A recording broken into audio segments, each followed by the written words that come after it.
আজকে পাবদা মাছ করছি পোস্ত সর্ষে বাটা লঙ্কা বাটা দিয়ে।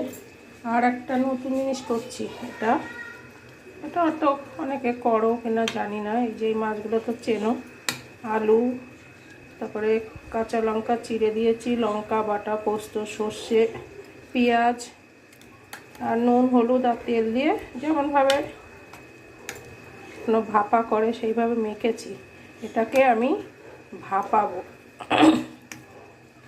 অনেকক্ষণে মেখে রেখেছি। সর্ষের তেল উপরে ছড়িয়ে দেব, লাস্টে কি তোমাদের দেখাচ্ছি। এই দেখো, তারপরে একটু টমেটো বেটে দিয়েছি আর ধনেপাতা আর একটু তেল দিয়ে দিলাম। তোমরা টিফিন বক্সেও করতে পারো, আমি কড়াইতে করছি। এই যে এইভাবে দিয়ে ঢাকা দিয়ে দেবো। দেখো জিনিসটা কেমন হয়েছে, এরকম ঢাকা দিয়ে রাখবে। এ দেখো এইভাবে আস্তে আস্তে করে ফুটবে, দেখতে পাচ্ছ? আশা করি তো ভালোই হবে। একটু মাঝে মাঝে নাড়িয়ে দেবে।